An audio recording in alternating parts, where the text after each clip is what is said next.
Good evening. Did you know a house fire is reported every 87 to 95 seconds in the US, according to the NFPA, which is the National Fire Protection Association? Would you be prepared? Anyone can fall victim to their house catching on fire, even when all safety steps are taken.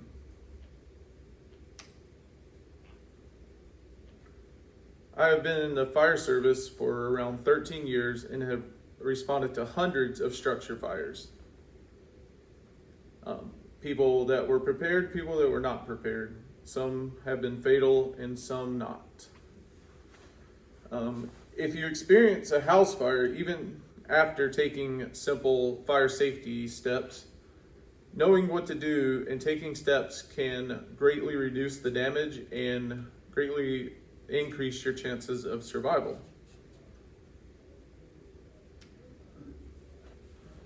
In this speech, I will cover some simple steps to reduce the likelihood of a fire occurring in your house, and also go over a couple steps you can take to reduce the level of damage and also increase your time to be able to escape from the house if it ever happens to you. Some simple steps we can take to help prevent house fires and structure fires is to not overload power outlets. Electrical fires is one of the leading causes of structure fires in the US. People will use multiple power strips and also plug multiple things into the wall. Outlets are only designed to pull so much current. When you just keep adding stuff to it, it can overload it, which can cause the system to fail, which can actually cause fires. In the United States, 24,000 to 47,000 electrical fires occur every year. This is an example of what can happen to a power strip. If it's sitting on something, the power strip catches on fire, it can set the rest of the house on fire. Also, your phone cords, if they're frayed, or any cords for that matter is frayed, it can actually cause a fire. It can overheat because the protective layer is off, and most people charge their phone beside their bed or in their bed. This can actually set your bed on fire. I've actually had mine kind of burn on my bed at work. Not a fun thing. Also in the kitchen, always keep your counters clean and nothing around the stove that gets hot that can catch on fire. In the other picture, you can kind of see they have paper towels, wooden spoon, a bunch of flammable materials. It just increases the risk of a fire in your kitchen. Back to kitchen fires. Kitchen fires are the leading cause of structure fires in the United States.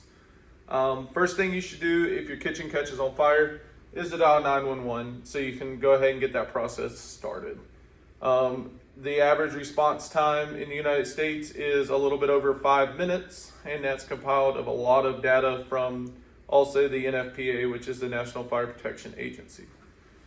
After you were to activate 911, one of the worst things we can do is to throw water on a grease fire. Water actually accelerates the grease fire, which can make things a lot worse, or you can get hurt or burn yourself. So after calling 911, one of the best things to do is before the event happens is to do a little bit of planning. Planning is one of the main things when dealing with an emergency. They teach us that you want to plan for what could happen, not what is happening.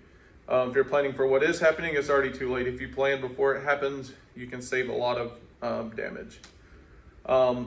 Purchasing a fire extinguisher. You want to get an ABC fire extinguisher. You can buy them online. You can buy them at Lowe's or any home improvement store along with Walmart. Most ABC fire extinguishers that you can buy in the store have more than enough capability to put out a small grease fire, a small kitchen fire, which will greatly reduce the damage and can in return save your entire house while you're waiting on the fire department. As long as it's safe for you to do so, you want to grab it and attempt to put it out. This was a kitchen fire that was actually controlled prior to our arrival. The homeowner actually had a fire extinguisher somewhere that they could easily access. they were able to put it on and saved a whole lot of damages to their house. This would be from an unprotected kitchen fire. This was not one that I was personally on, but I did read this actually started in the kitchen and progressed and ended up burning the entire house down.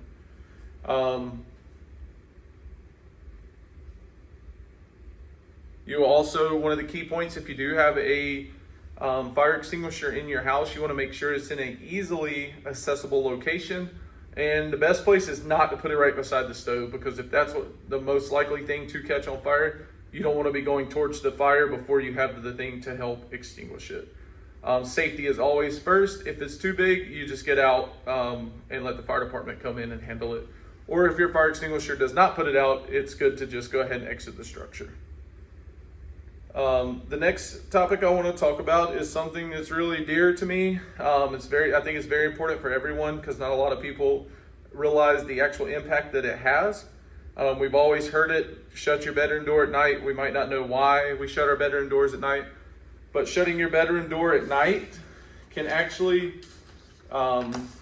increase the time it takes for the fire to make it into your bedroom, where most of us are asleep and we wouldn't know anything was going on unless your smoke detectors are going off. But sometimes by that time the one goes off in your bedroom, depending on how your house is set up, it's already too late. The fire could already be blocking your exits or making you not be able to get out, or it's already hot and smoke filled in your room, which smoke can also cause a lot of damages.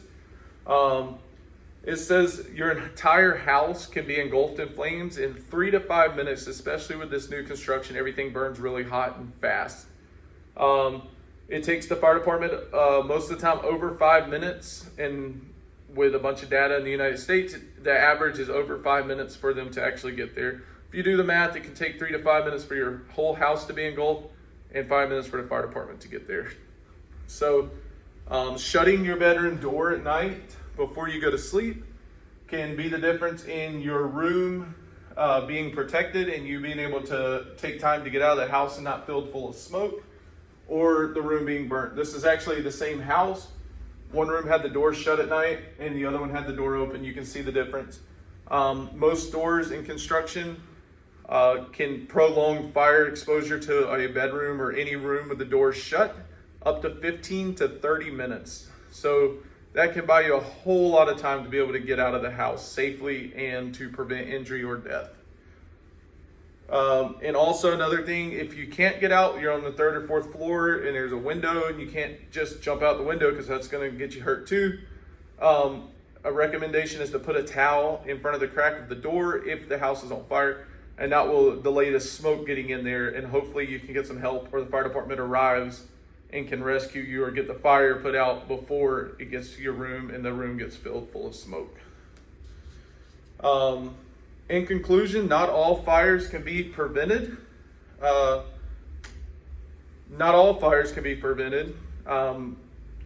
of them just happen due to stuff that's out of our handle. We can take all the steps possible and we still have a fire. Stuff you can't see, stuff in the walls, lightning strikes, but it's always good to be prepared for stuff that we can be prepared for. Sleeping with the door shut, stuff like that.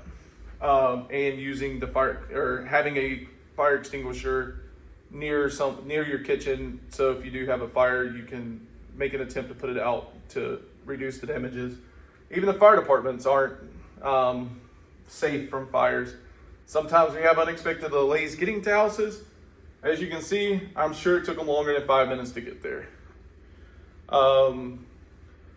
Overall, fire protection, or protecting your stuff from a fire, is best by keeping your outlets clean, the area around them, the area around your stove, not using frayed or broken wires, and being prepared if it happens. Being able to either at least put a fire extinguisher on the fire on the stove or having your door shut. Having a plan and being prepared is the most important. Main takeaway points is keep your door shut at night, have a fire extinguishing device in your kitchen, and make sure your house stays clean, and especially the areas around.